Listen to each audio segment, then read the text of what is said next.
Hi everyone, and welcome. I guess we're live. I am going to be with you for the next 90 minutes. And of course, there's drilling now that just started. So let's hope that won't continue. My name is Oktavia, and I am going to share with you the next 90 minutes, as I said, which are going to be about holistic security. So here we go. I hope you can see the presentation that I made for you all. All right, fantastic. So my name is Oktavia. I work for a consulting think tank called Future 404. It is a very nerdy pun on the fact that the future isn't found, as in sometimes we forget the agency we have today and what it means and how it can affect us in the near future, but also longer term. This is technically a workshop. However, because we can't be with each other, we're just here over the internet with each other, it's going to have a slightly different format. So, a short presentation of who I am. I've been doing holistic security for the better part of a decade, if not more. I believe that all safety, however you look at it, wherever it affects you in your life, has to be grounded in people, and it has to be grounded in human behavior. And that kind of boils down to the fact that I've worked with human rights for about 15 years now. And in the work that I've done, safety has always been the foundation of the work. So I started out working with journalists primarily and media outlets, and that turned into primarily activists and all sorts of folks all over the world. Now, hang on. So today, what we're going to be talking about, and I'm hoping that you all will also be a part of the conversation, is we're going to be talking about holistic safety, securing people and data, like the session is called, and what that actually means. We're going to be looking at managing risks and information ecosystems. And last but not least, we're going to be looking at psychosocial approaches to securing people and data. And we're also going to be talking a little bit about resilience.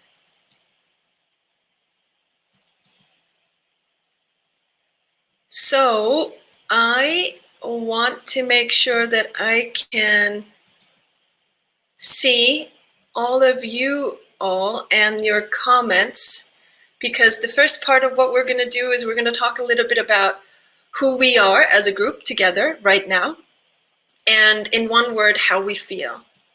So let me see if I have an opportunity of seeing you all.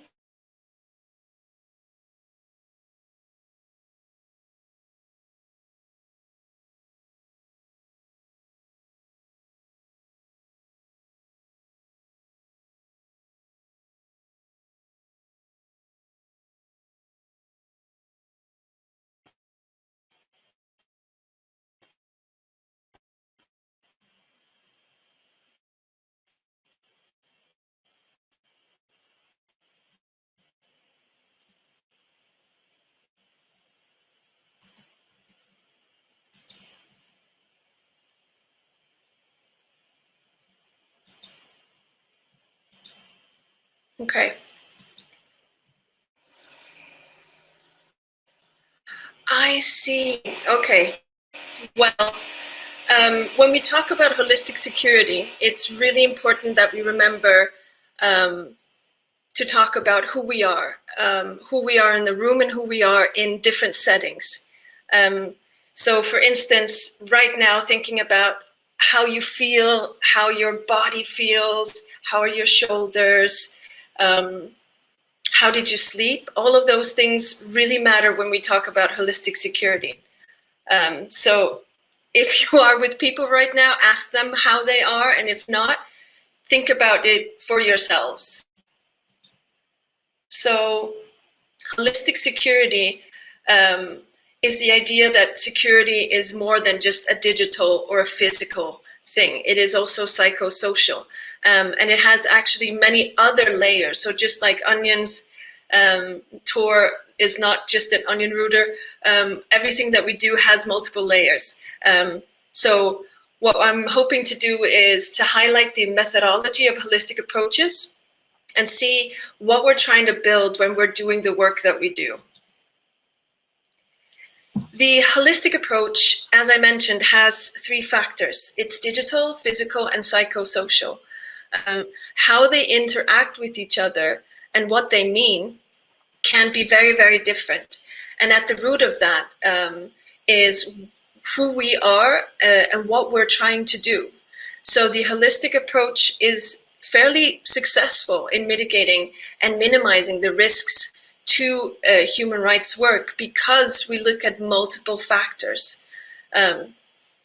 Just to go through the picture that we're seeing right now, the digital, physical, and psychosocial, we all know that if we are not feeling well, we're not sleeping, for instance, because it's been a long pandemic, because the work that we do is keeping us up, because we're stressed, that has psychosocial impact.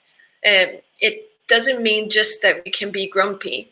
It also means that we may not be taking the right decisions, or we may not be sufficiently guarding our information or our data or ourselves in different situations. And when we don't do that, it means that it can have an effect on the digital as well.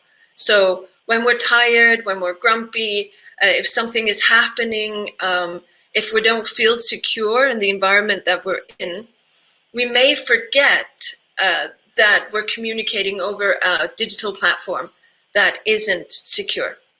We may forget or share information in emails that should have been shared on Signal. And I mentioned those two things because everything that we do online is built, and it's built by someone or a group of people. And how it's built matters, just like how we build our houses matter. I am right now in Iceland, and aside from a pandemic that we're all experiencing right now, we also have had a volcanic eruption that lasted 5.5 months. And we're now having a series of earthquakes. And so those things impact as well, right? So whoever builds your house, wherever you are, the foundation of what you do really matters as to the risks that you take and also the risks that you're willing to take. So sometimes we can then communicate more information over less secure platforms than we intended to. And that can leave us in a situation where our physical security can in some way be affected. And once our physical security is affected, it almost certainly will have an impact on our psychosocial well-being, and that can have an impact on the digital, etc., etc. And this can also go the other way around. It's not like this is a one-way street.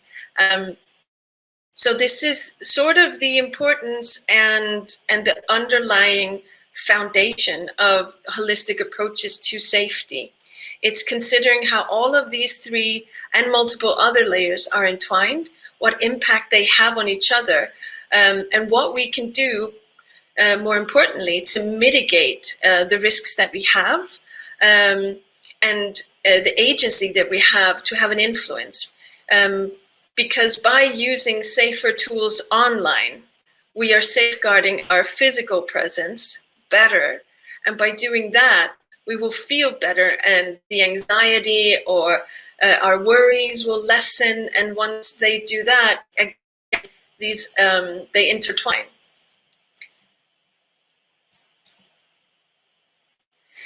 Now, going a little bit deeper into these three aspects that I'll be talking primarily about today. So adapting to digital environments are difficult, and don't let anyone tell you differently. So we have something that's called situational awareness. It sounds really fancy to some, which I understand. I learned situational awareness through physical hostile awareness trainings. And the thing is, it's not. I mean, inherent situational awareness is when we learn from parents or other people that red means stop and green means go. It's everything that we learned about our physical world and how we every day do things to mitigate risks every day in traffic, in social interactions, in buildings, whatever we do, we're constantly checking out the environment and acting accordingly. Now, transferring those practices into a digital environment is a lot easier said than done. We're moving and have been moving for the last decade or two from a very tangible world into a fairly intangible world. I moved back to Iceland, where I was born, about 5 years ago, and I noticed that it's a small rock in the northern part of the Atlantic Ocean. There's not a lot of us, and a lot of us know each other, right? So our sense of privacy and our sense of security very much comes from a smaller context of a big world. So transferring our knowledge of situational awareness to the digital realm in Iceland, for instance, isn't necessarily something that's a given. So many people are acting online as if it's, our village here in Reykjavik in Iceland that are the main spectators, but it's not. The part of the internet that is absolutely fantastic is that it can literally connect us to a huge amount, billions of people on the internet. But in doing so, in an intangible world, we don't always realize what risks we're taking. Now, if we are human rights documenters, if we're journalists, if we're activists in any way, we might be unaware that we're taking risks that we actually didn't want to take, or that weren't calculated and that weren't known. So the part of the digital part is in fact that we have entered into an intangible world that we're still trying to navigate and learn. And we think that we have little knowledge or little control over the things that happen, that governments or big tech companies sort of decide what happens and how things are shared or how third parties get access to things. But we do actually have a lot more control than we think. Now, for the physical side of things, I think we all understand physical security in terms of having locks on doors or cars, or how we navigate, in traffic, depending on our culture and our environment. We have computers with passcodes. We have mobile phones that we also secure in different ways. However, as soon as we open our digital devices, we're opening up to a different realm. So the more we add technology to our lives, the smarter homes get, the smarter and more connected we get in school, at work, or in our personal lives, the more we have to think about the physicality of that as well. So the digital and the physical are actually quite intertwined. Now, the psychosocial part is not a new aspect at all to technology. However, the way that it manifests itself, I think, looks slightly different. And as someone who's worked on holistic security and holistic safety practices for more than a decade, it has been a bit of an uphill battle securing access to psychosocial resources to people that are doing human rights work, not just in the form of having access to people that can help you through difficult situations or trauma, but simply also having an aspect in everything that you do and ingraining it in all your safety work. So our health as people, as individuals, really matters. And it really matters because it has a huge impact on the availability of the safety that we provide for ourselves, our families, our colleagues, and the folks that we work with, whether that's around the world or locally. It also impacts how we choose. So it impacts the way that if we are stressed and we're in a stressful environment and we need to get things done, we're often pushing an agenda that isn't necessarily grounded in what we have or what our organization has. It's grounded in perhaps external factors that we can't control. And so we're trying to run as fast as we can. And so that all of a sudden then impacts tools. And I think we've all been in situations where the internet goes or something else happens. The colleague that you desperately need to get a hold of doesn't have the same secure messaging system. So all of a sudden you're calling them on Facebook or somewhere else. And that adds risks that we're not always prepared for or understand the potential consequences of. So psychosocial aspects of the work that we do has an impact on all three sides.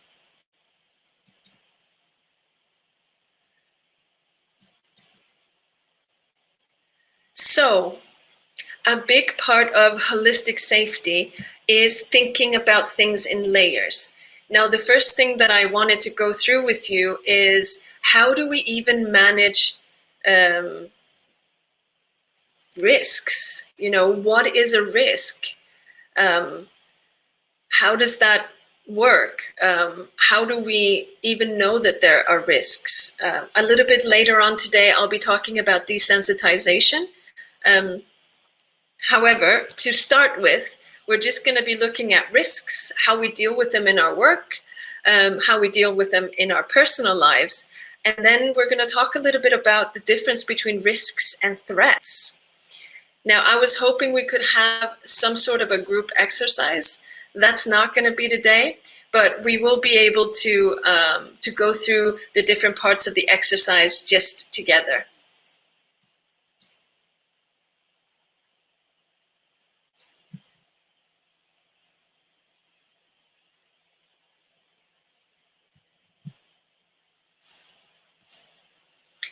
So, 3 parts I wanted to talk about when we're talking about risks. How do we identify a risk? So how do we even know that something is risky? How do we know that whatever activity that we're doing, whether that's on or offline, is a risk? So if you have a moment and just think about how do we even identify what is a risk? What are the things that we ask ourselves? When Smex was doing bread and net, how were they identifying risks? Because there are multiple layers to that as well. If we take bread and net as an example, a risk to the conference could be internet goes down, right? A risk can be all of the speakers become sick. A risk can be all sorts of things. And how do we assess those risks? So how do we assess that all of the things that quote unquote can go wrong, or things that what if, how do we assess the level of that risk? So maybe all the speakers becoming sick at one point isn't necessarily a risk, but how do we assess that? How do we figure out and go through the process of understanding, is it or is it not? And how do we look at the difference between risks and threats? So these are the 3 main things that we go through. And I just want to emphasize as well, every single one of us does risk management work every day. It may not be formalized, but we do it every day.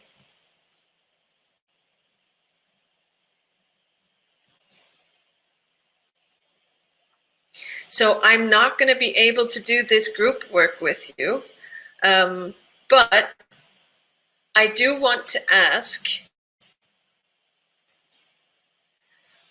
here,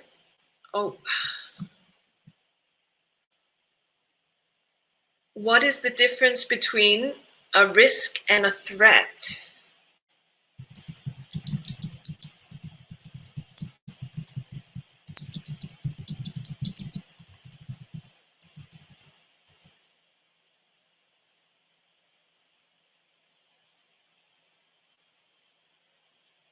What is the difference between a risk and a threat? And I just want to say again, there's no, how do you say, there's no right or wrong answer here. But having the conversation and thinking about the differences between the two is very important. So I'm going to give you just a moment and think about what is the difference between a risk and a threat. So Hassan, a threat is real. A risk is a possibility to be a threat. Yes, I think that's really, really a good observation. A threat feels more, Safa says, a threat feels more tangible somehow, like it's more guaranteed. Okay, so risk is more tangible, says Safa, and Hassan says a threat is more real. Okay. I also get here that risk is like a repercussion. So if someone hurts me, the risk is that I deal with trauma. That is a really, really good observation, Safa. So when we think about risks and we think about threats, it's not necessarily one-sided, right? It's not necessarily one or the other, and then khalas, it's done. It might have a trickling effect, or there might, as in a flow chart, it doesn't necessarily just stop there. Nada says, I think a risk would be bad. A threat is bad, but its existence is an eventuality, not a certainty. See, that's actually a really good observation as well. I wanted to maybe also ask you, those of you that are listening in or participating right now, so looking at risks and threats, what can we control? Can we control risks? Or can we control threats?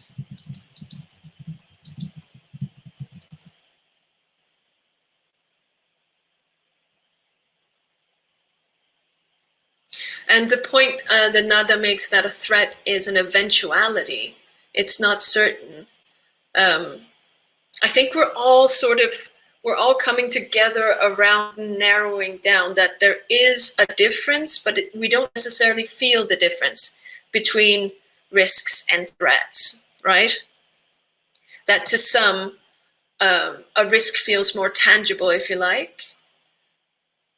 Anwar Abbas says that we can manage them. So I'm assuming that's risks, because that's the first one I mentioned. So we can manage risks. Oh, see, now we're getting there. So we can manage risks. Maybe we can't control, but we can mitigate, perhaps, if we prepare and think ahead. Oh, interesting. Anwar says that a threat is a fulfilled risk, right? And then exposure. Yeah, so we can manage exposure to risks. So often when we talk about differences between risks and threats, we talk about them in terms of agency. Now, agency is a really big word that can mean many different things. But agency often comes down to the individual or the group's ability to be able to have an impact or an effect, or to be empowered to do something about a situation or a thing, right? So things we can control that are within our control, and things that are outside of our control, right? So I would like to ask you to just think about, and maybe share in the chat as well, an example of a risk or an example of a threat. So example of risk or threat. You don't have to do both. You can do one or the other. So if we think in terms of agency and tangibility and what we can control and not control, etc., I think in terms of some of the questions from Anwar, Nada, and Safa, we're probably looking at risks are something that we can manage. And we can manage them, as you commented, to the extent that we know of them, right? And that we plan for their eventuality. And threats, perhaps, are very close, but slightly different. Threats are often outside of our control.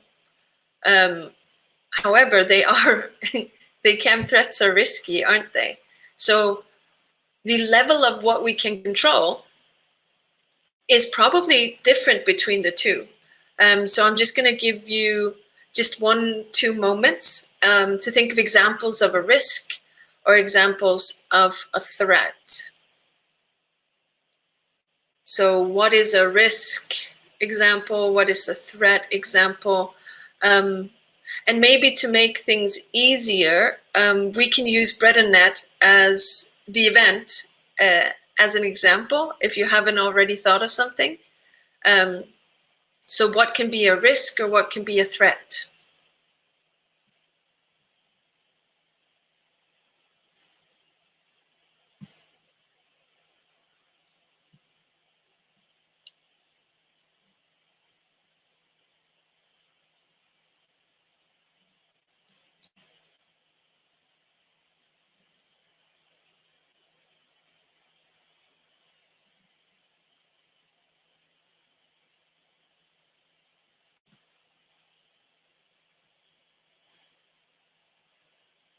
So a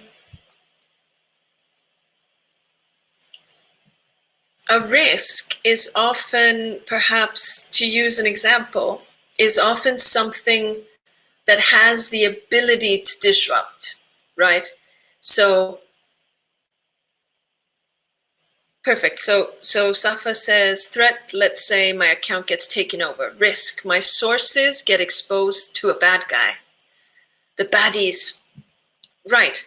So the threat perhaps is the account gets taken over. So the act of that is threatening your activity, right? The risk, my source gets exposed to a bad guy. Aline says risk, personal data leak due to participation in Bread and Net. Right, that's a very tangible risk, right? That risk though, personal data leak due to participation, that is a risk that can be mitigated, it can be managed, it can be minimized, right? So mitigating completely would mean that you, for instance, as an example, wouldn't collect any personally identifiable information. Now, for a conference this size, or sorry, an unconference this size, that's not really a possibility, because often we do need to be able to identify or authenticate who it is that attends, and that is also a part of safety, right? To be able to have safer spaces, or to be able to be sure of that the people that are invited are showing up to a place. A threat, power outage. So power outage is outside of all of our controls, but it is a threat to Bread and Net being able to have the event, the unconference. Right now, if there was a power outage where I am, I would have very few resources or ways in which I could handle that. Because with power outage, I have multiple issues that would then result in me not being able to give a presentation. Now, how we assess a potential risk is quite interesting, because we all do it in different ways, and it is cultural, It's based on our resources. It can be based on economy. It can be based on our gender. It can be based on social context. So there are multiple layers to assessing risks. So if we look at Aline's example, right? Personal data leak due to participation. How would we assess that risk? So how do we assess risks?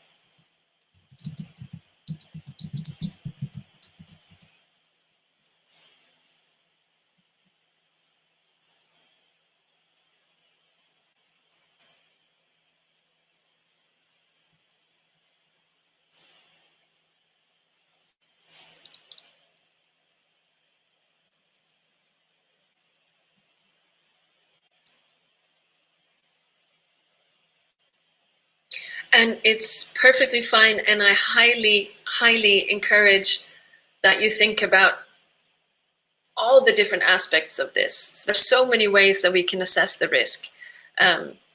So this is the time for brain dumps. It's the time for getting all of your thoughts in. How have you assessed risk in the past? What process does your brain go through when we even talk about assessing risks? Any comments or any questions are always welcome as well.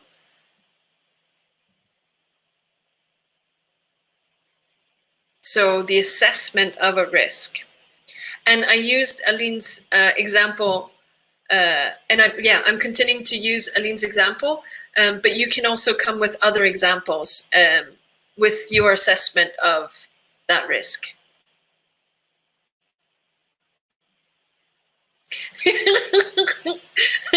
So Safa says that the level of anxiety allows them to assess the risk.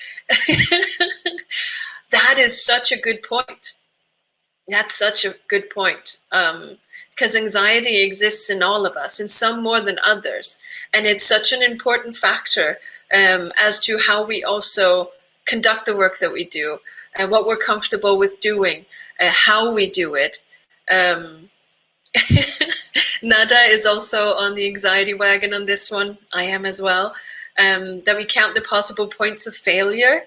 Now, possible points of failure is a really good way of thinking what in physical security is often called the what if scenarios. So what if X happens? What if Y happens? What do we do if this goes wrong, right? And that is, of course, as Nada mentions, and Safa as well, that can heighten your anxiety, because as soon as we start to think about scenarios of failure or things going wrong, we imagine it, right?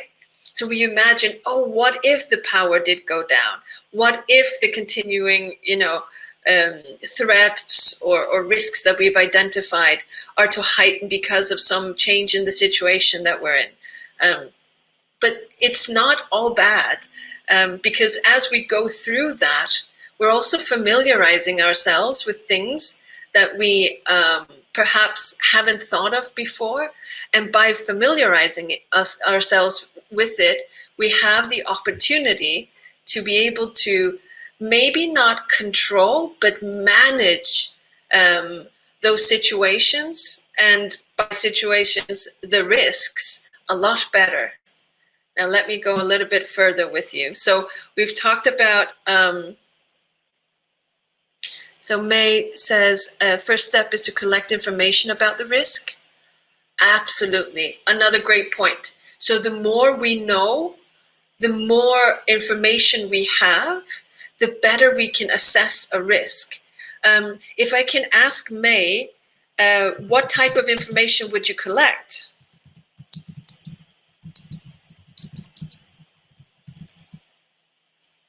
And all y'all are welcome to drop into this one as well. So there are multiple types of information. What type of information would you collect? And you don't have to give me a 15-point list. But just a couple of comments on what the type of information that you collect about a risk.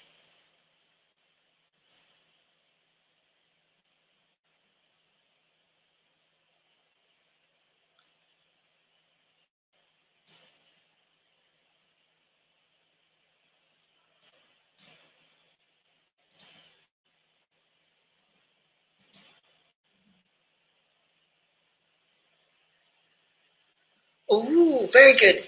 Aline writes, what process is in place to protect data leak? Has this process been tested or proven?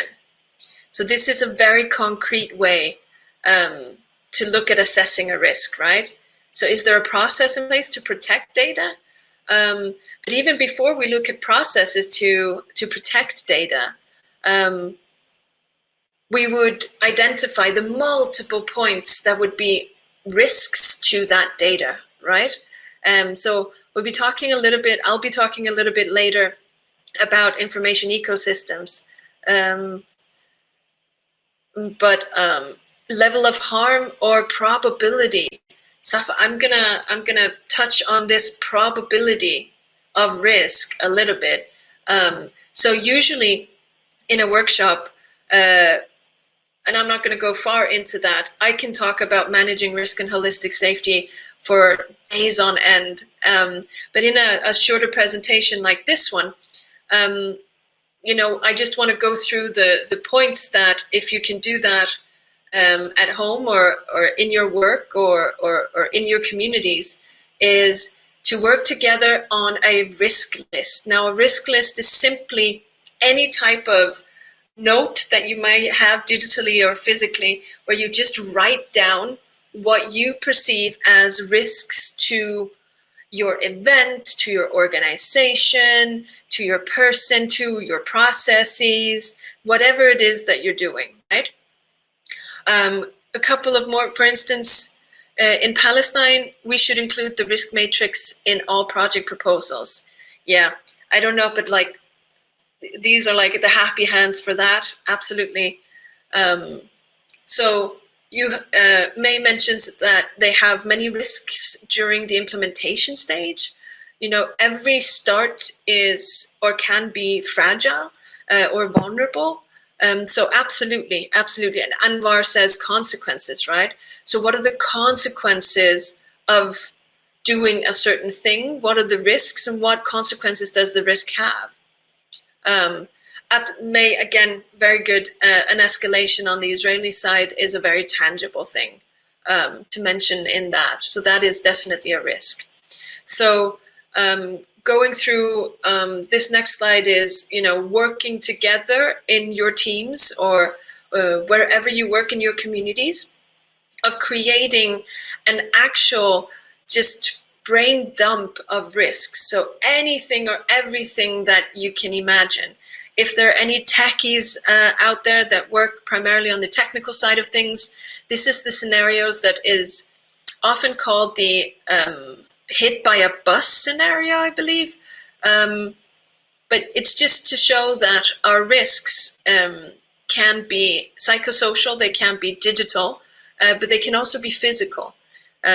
So if someone is no longer able to do the work that they do and they're the only one who has access to or knowledge of a certain domain, that can be a risk to something, right? There's the physical environment that you're having your event at, or your offices, etc. And then there's the psychosocial aspect, and particularly in what I can only say that for me has been, one of the largest collective traumas that I've lived through. And I know many of you have lived through many collective traumas.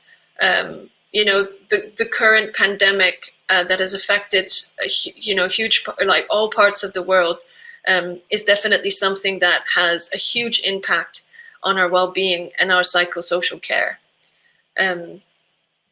So make a risk list, and once you do, it's very important that whoever in your community or in your team that works on it shares it with other people, or shares it with management. If people in your organization, depending on size, of course, but to ensure that both folks that work on transportation and logistics, folks that work on technology, managers, everyone is involved and has access to not just the risk list, but understanding and fleshing out more and more parts of it. So let's say,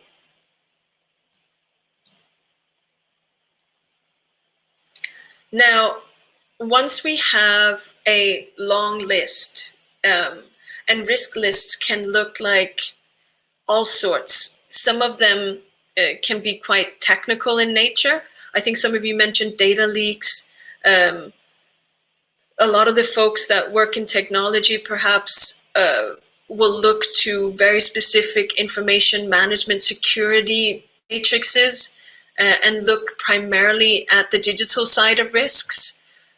So for instance, DDoS attacks, if you have content with a hosting provider that is in a country that shares that with authorities, that can be an issue.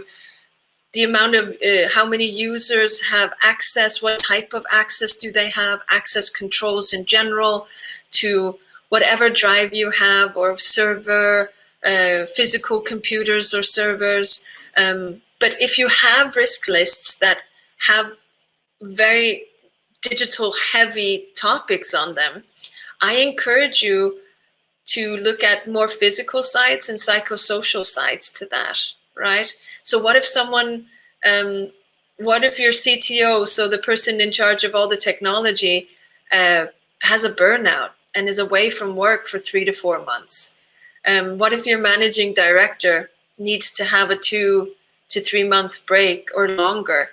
There can be multiple things that can affect the continuity of your human rights work. So if you do have a technical list, I encourage you to have, think of physical and psychosocial aspects to that list. And sometimes they intertwine a lot. And if you have a primarily physical list, so if you have a list that sort of focuses on who has keys to the office, is there fire escape, is there a fire extinguisher, what do we do in case of flooding, where are our physical servers, who has access to them, etc. I encourage you to look at digital sides of that. Who has access to the servers through the internet, all of that jazz, and psychosocial. What impact would it have if all of your servers are ceased? What impact does that have, not just on the safety of the folks that you work with, or the folks that are benefiting from your work, but what impact does it have on your team? So there's always ample opportunity to add layers to existing lists or to create lists that do have all three aspects of them. Now, going a little bit further into risks and risk lists, if you like, there are more aspects to these risks than just digital, physical, or psychosocial. So with the example of the data leak, the potential data leak of an event, right? So the digital side would obviously be perhaps personally identifiable data. So we have email addresses, we may have, names. If you, for instance, have pronouns or actual names or information that can identify how people identify, their gender, etc., that can also pose as a risk. And then that risk is not just digital, that risk becomes physical. Because, for instance, being queer can be risky in many places, right? So using they, them pronouns or having a different name, or using any type of pronoun that's different than perhaps the one in your passport, that can have physical risks involved in that. And the psychosocial aspect of that is, of course, the anxiety that many of you mentioned, right? So when we have a certain risk, we need to look at the risk from a digital perspective, a physical perspective, and a psychosocial one as well. The second part, if you like, after we sort of said, is it digital, physical, psychosocial, all three, only two, is it related to our work, or is it related to our personal lives? Now, to many, maybe the question arises now is that different? Is there a difference between your work and your personal life? And maybe that's something I wanted to pause and just ask you all. If you think of a risk, how is that risk, let's say the data leak, is that work related or is that personal? So potential data leak of personally identifiable information at this event, is that work or personal?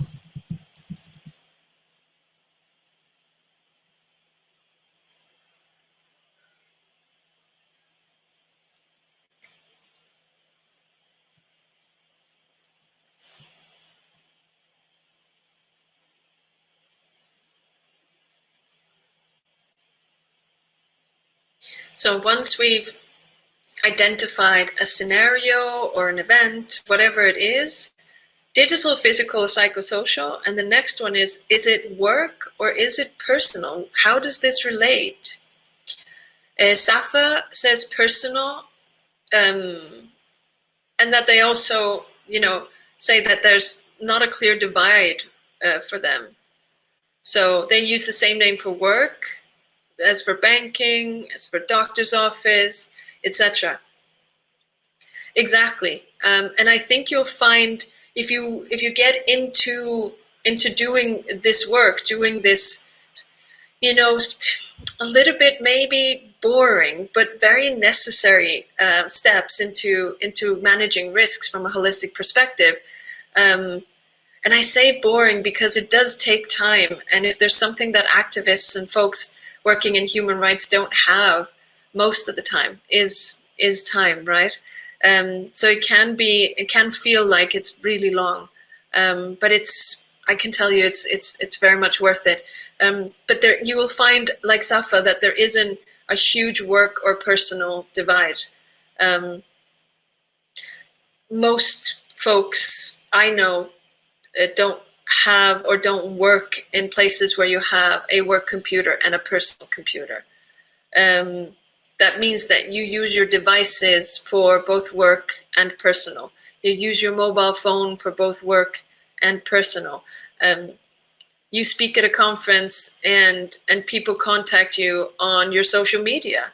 And that can be great. But if you are doing work that carries risk with it, it could also identify you within an added layer that may ping you to certain people or certain groups.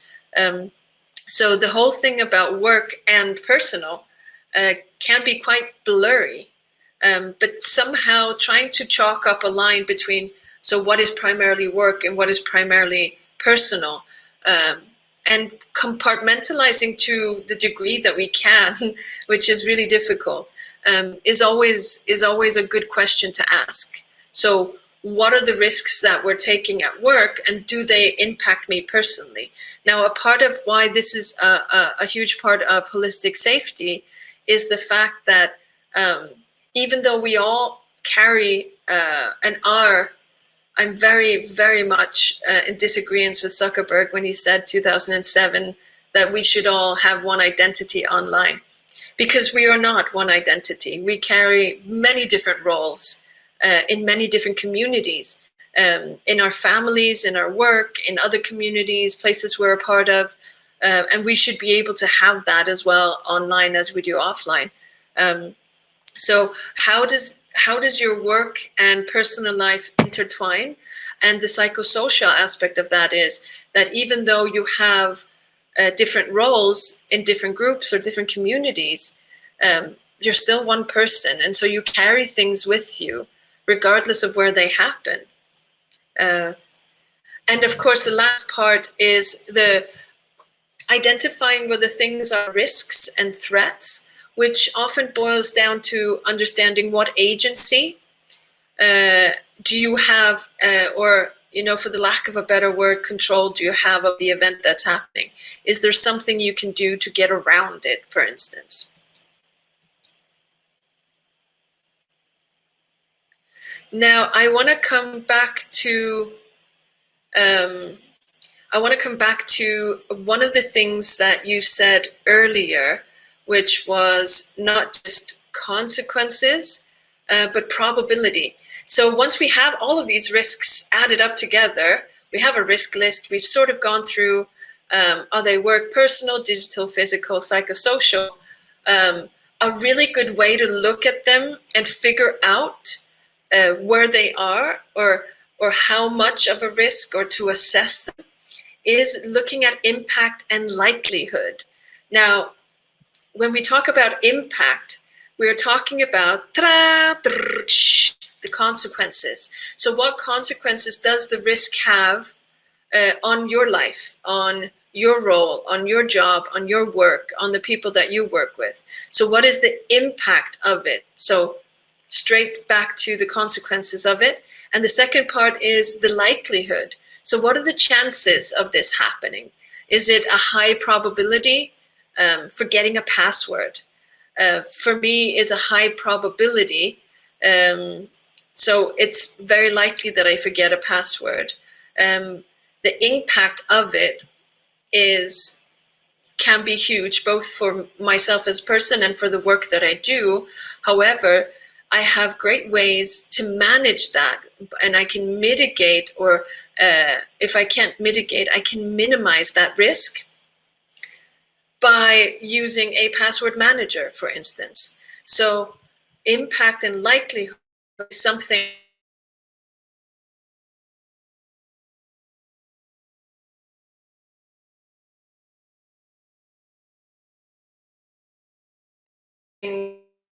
that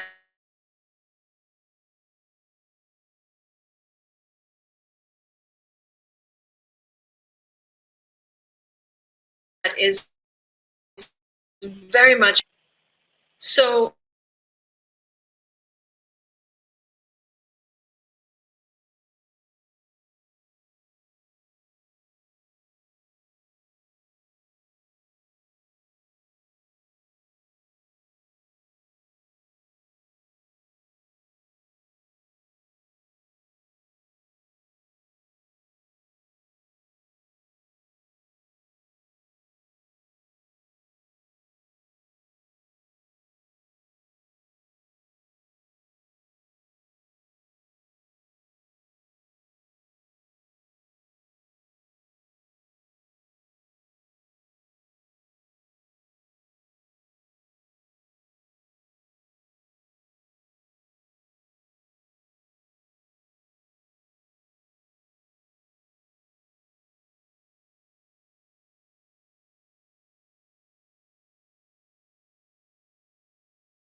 Sorry, we're back on.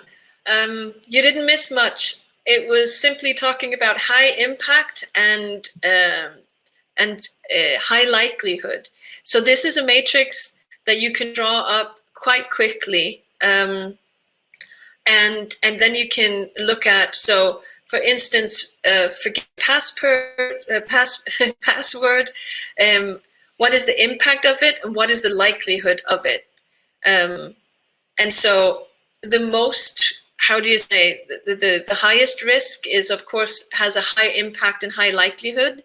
So the consequences are large. and it's very likely to happen. And of course, what we want to do is we want to go down to the low impact and low likelihood. And so a lot of risk management entails taking from the top right corner and ensuring that it goes down to the bottom left corner.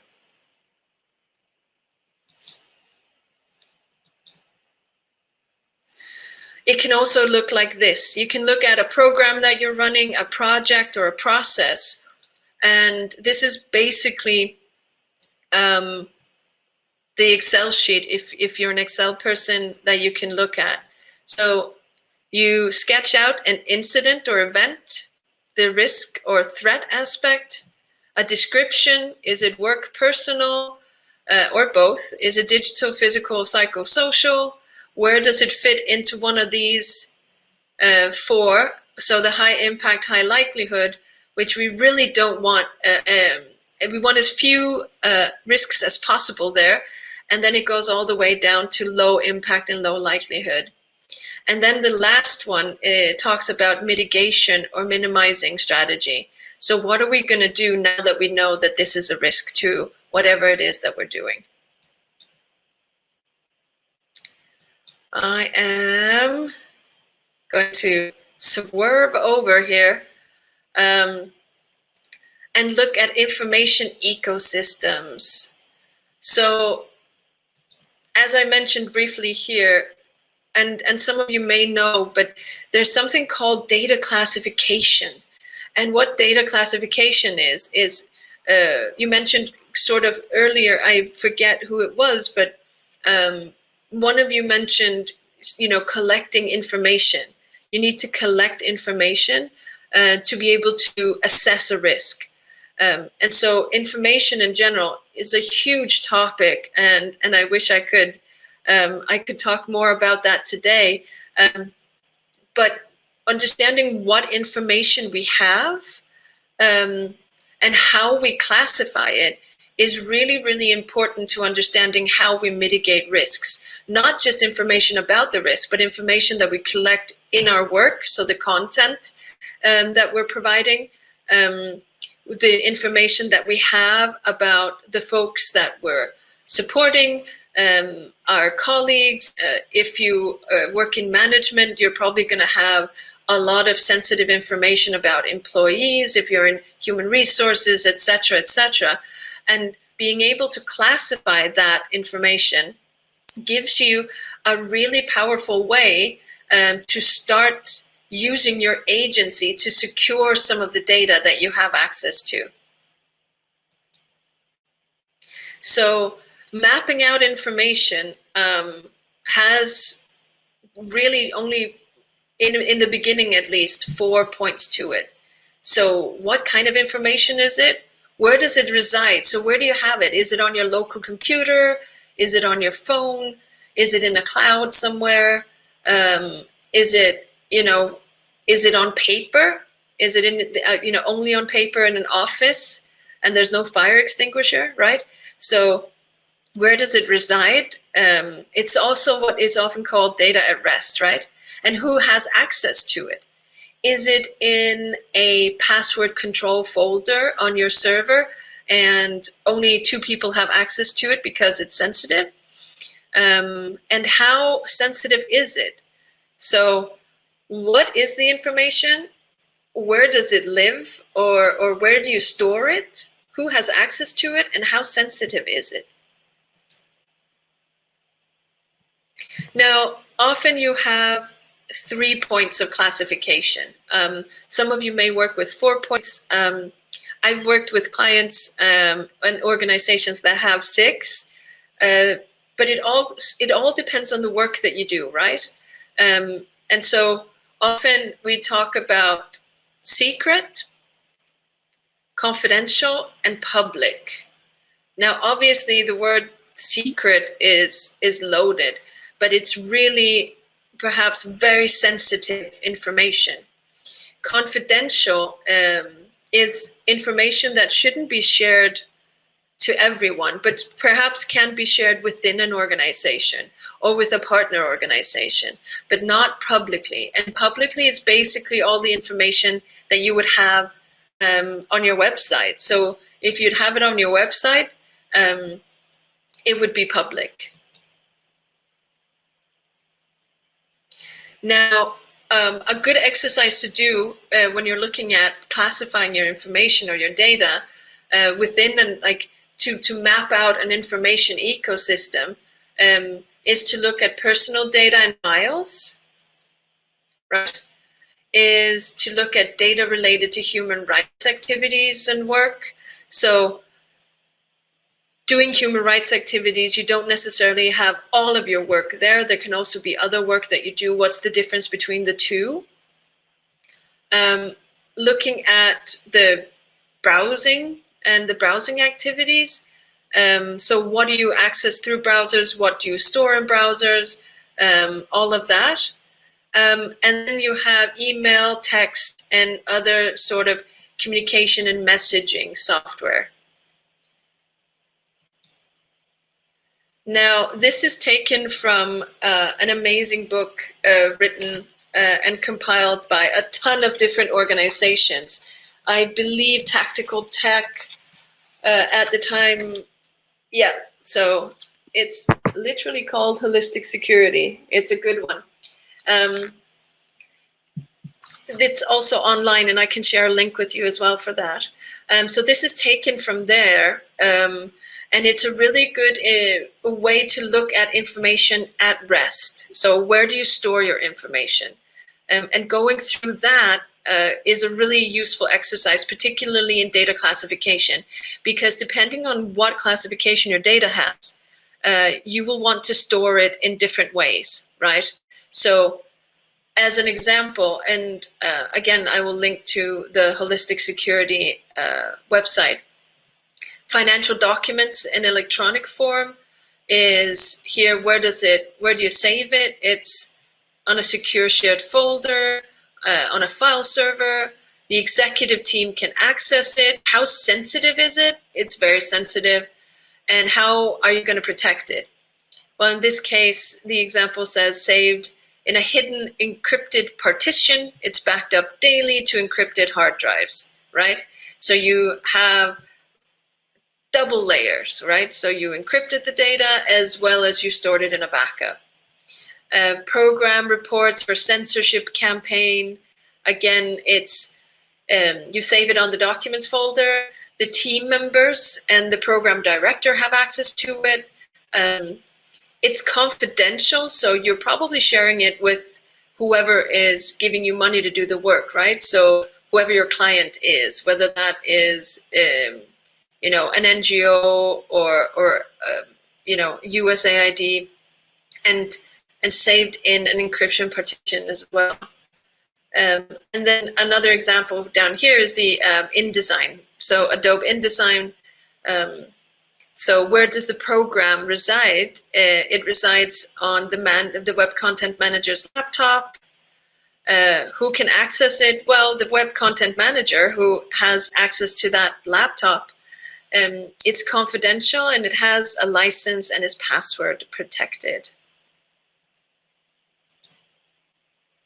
The second one, I'm just going to go through really quickly, and that one is information in motion. So just like we talked about where do you store things, the second part of that is how does it travel?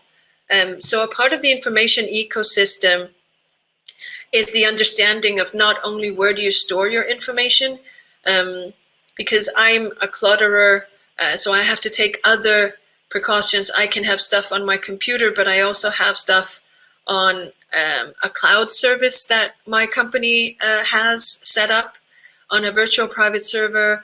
I have stuff that on encrypted USBs, I back up on an encrypted hard drive, right?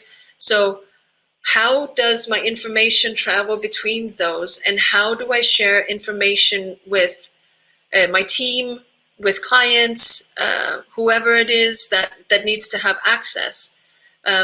So when we look at how information travels, so what method of transfer are you using? Are you sending an email? Are you sending an SMS? Are you communicating through Signal?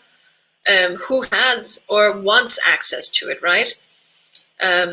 So team members, in this case, when we talk about text messages and SMSs, the telco will have that. And this is probably the most time-consuming of this exercise. It's what physical or virtual routes does it take? So where does it start? How does it travel? And where does it go? Again, always look at the data classification. How sensitive is this? And as I mentioned, it's always good to start with, sensitive or secret, confidential, and public. Those three are really a good starting point. And how should it be protected? So what measures are you going to take to manage the risk inherent to sharing information? All right. I'm sorry for the glitch before. Do you have any questions at this point?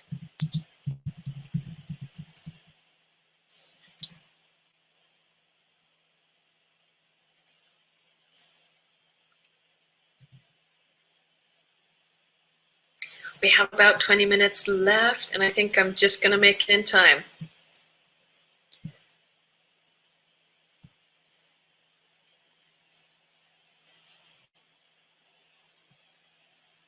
Okay.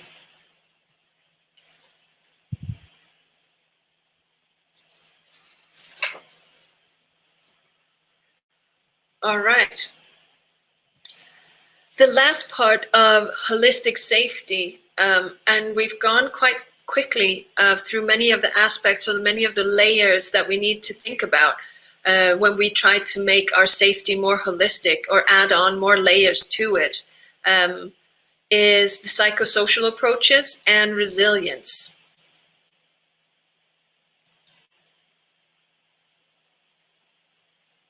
Now, we won't get a chance to go through these exercises, but I highly recommend doing these exercises within your team or within your community. And we're just going to do a short walkthrough and presentation of the ways in which you can look at psychosocial care and build more resilience within your community or within the group that you work with. Now, there are 4 aspects that I want to go through: desensitization and stress. The desensitization I touched upon earlier, particularly when we were talking about anxieties. Resilience. So what is resilience and what does it look like? The 4 questions, which, to be fair, started out as 8 questions. But a really good starting point is for the 4 questions that I'm going to introduce you to. And then at the end of it, a hand exercise, which is really good to do. So, psychosocial security or psychosocial safety is the understanding that we as beings are probably the most valuable, we are the most valuable thing in our lives, right? The understanding that burnout has become a little bit of the way that human rights and has always been a huge part of the human rights communities.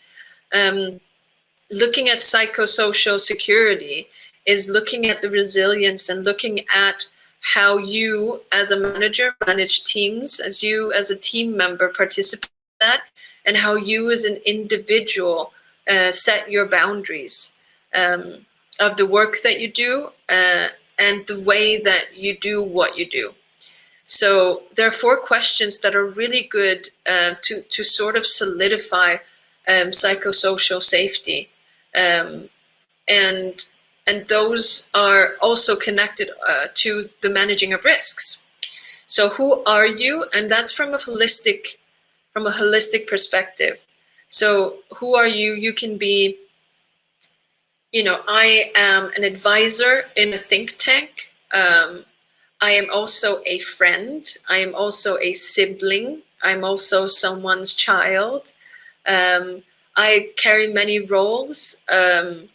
And I'm, I'm someone who got a proposal approved to speak at BreadNet this year. So who you are, and when you answer that question, think about it in more ways than one, right? So think about all of the things that you are. The second question is, what are you trying to do? So I had a glitch before, so very concretely, I'm trying to stream from Iceland to all y'all sitting all over the world. But more importantly, in the work that I do, for instance, what is it that I'm trying to do, right? So I, as a person, I'm trying to support folks that are working in very difficult environments and folks that are working within larger companies, secure their people and their data best possible. And I do that by helping and facilitating processes within risk management from a holistic perspective. What am I trying to protect? And here we often talk about data and we forget people. We should be protecting people first and foremost, right? But by protecting people, we also have to look at how we protect the data that we have on those folks. And last but not least, who is trying to disempower you? Now there are things, processes, organizations, governments, sometimes people that try to disempower whatever it is that we do, right? So you're trying to get something done, and you're trying to protect something. And so looking at who's trying to disempower you will give you a really good insight into how and what measures you need to apply while you manage your risks.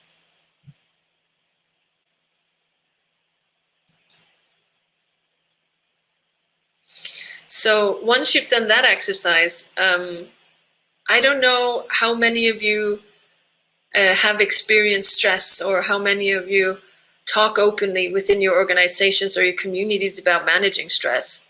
But I can say for me, I've had many burnouts. I think I've had at least 4.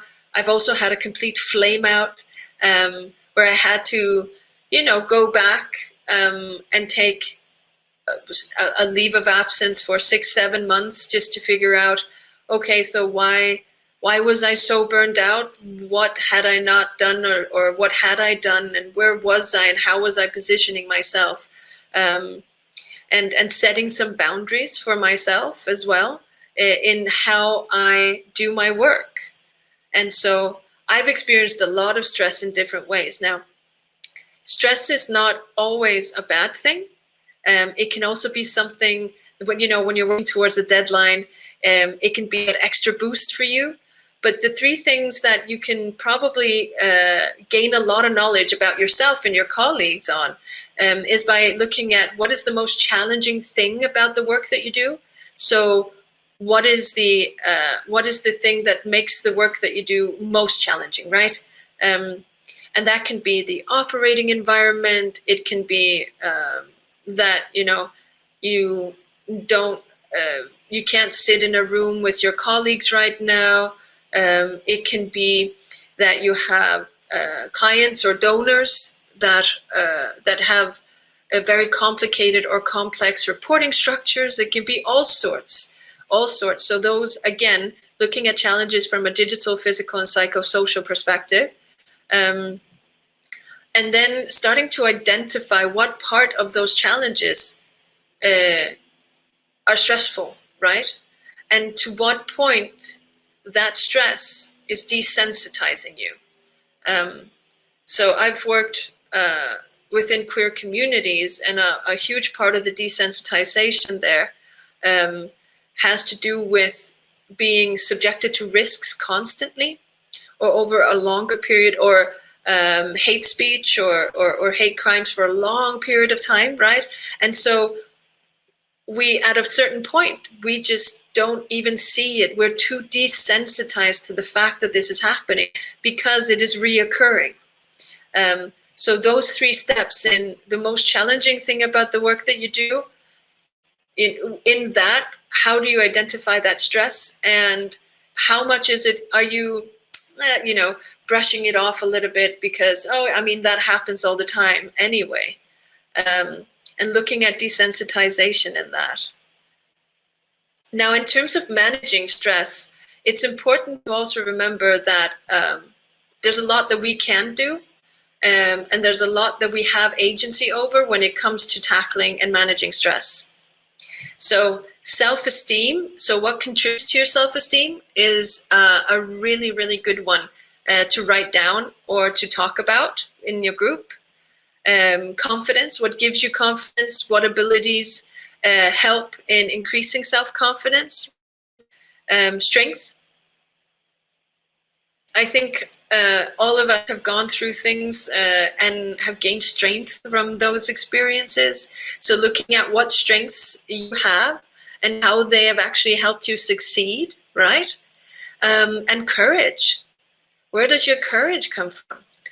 Because you don't often do human rights work without having a bucket load of courage to go with that.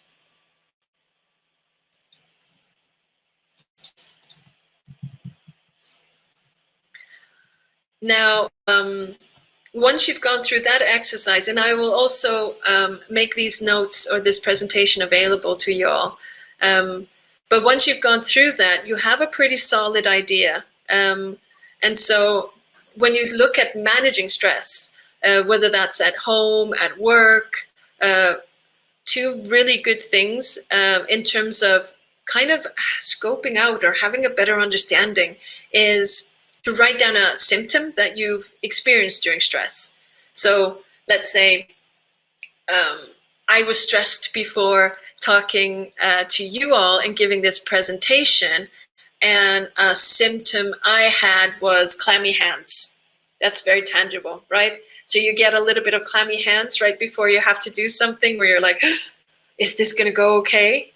And so write down any symptom that you've had. Also, maybe not being able to sleep, right? So we have many different symptoms from stress. Sometimes shakes because we're so stressed we forget to eat, and when we don't eat, we don't have the energy, and then our body starts doing things, right? So there are many different symptoms that you can experience during stress, or you're more alert, right? So the second part is how a stressor that you've identified can be mitigated or managed, right? So if you do get clammy hands before a presentation because you're kind of nervous and you're going to be talking to maybe 2 people, but maybe 20 people, and your internet may go down. So what can you mitigate with that, or how can you manage that? So for me, I just made sure I had some paper, tissue, I have some water, I have some coffee, and I have some snacky snacks. So that was my way of mitigating and managing. Now, another part that I wanted to share with you, and this is, I know we only have about 10 minutes left, but if you can do this exercise, even now or right after, I highly recommend it. I do this once to twice a year, and then I keep them, and I write like date and year. And it's amazing to see at what point in my life, how my hand looked at what point in my life. So the exercise is quite simple, but really hard. So you draw your hand on a piece of paper. That's not the difficult part, hopefully. But draw something that looks like a hand, and in the thumb, so this one, you write something that calms you. In your index finger, which is this one, you write something that gives you hope. In this one, I'm just going to go like this. In the middle one, you write something that makes you happy. On the ring finger, which is this one, you write someone or something that you trust.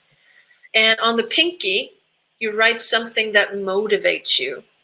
Now, the reason why this is a really good exercise is the fact that we always carry our hand with us, regardless of where we are. And so having your hand and doing this exercise and remembering that you wrote or you have something that calms you, something that gives you hope, something that makes you happy, something or someone that you trust and something that motivates you is an extremely important part of remembering that you have agency and you have resilience within you and you can manage your stress. You can do a lot of things, and if you can't, it's also okay. Maybe tomorrow, maybe not. But at least you have something that can calm you, something that gives you hope, something that makes you happy, something or someone you trust, and something that motivates you. Now, I mentioned resilience. Now, resilience means different things to different people.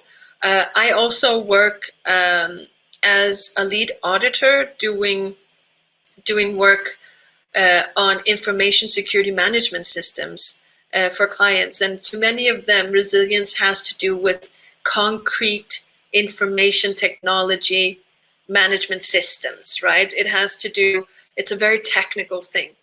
But in holistic safety, resilience is a lot more than that, right? So resilience is about the way in which we do things and continue to do things. So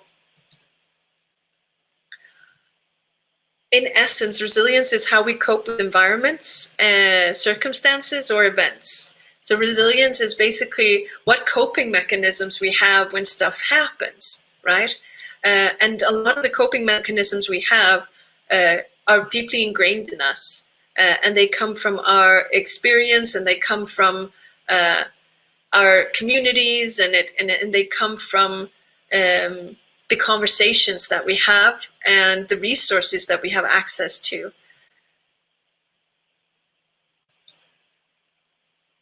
Now, how do we build resilience?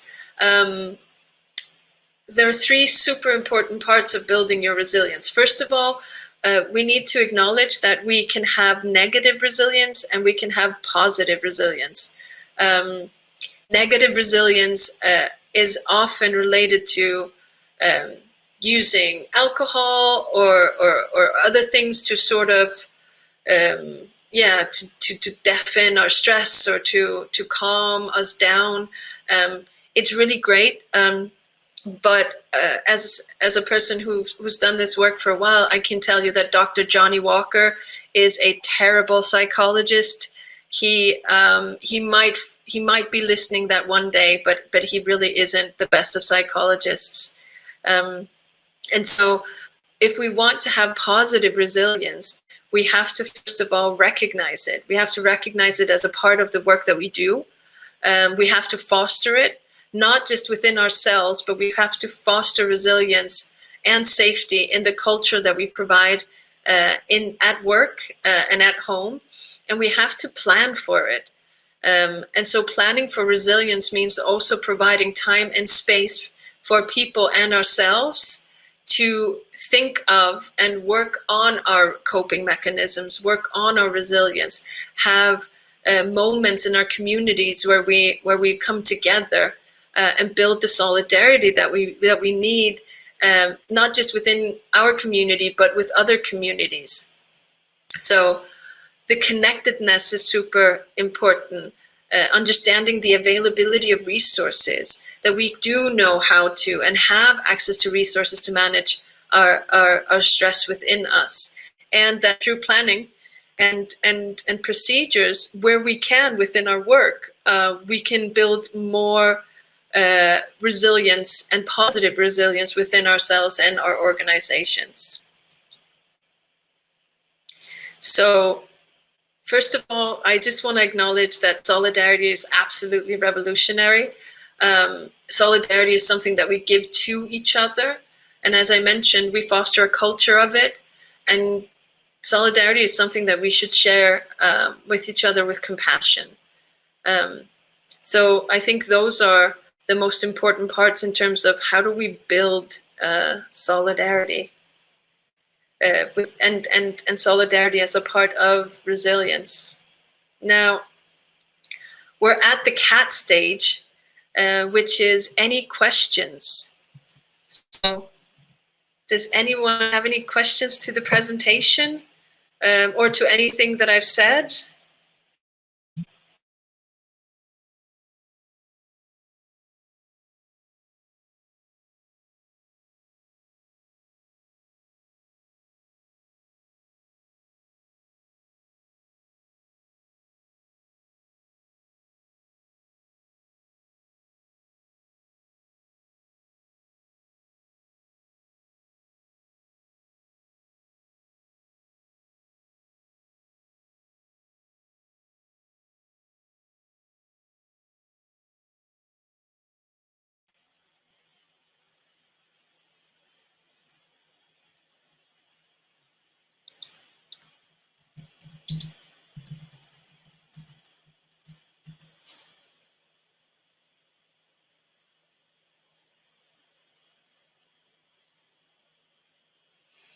All right. If there aren't any questions, feel free to reach out if you have any questions later, or if you're interested in the presentation or to talking more about holistic safety and how we need to secure both people and data. Feel free to reach out to me either by email, on Twitter, yeah, wherever you can find me.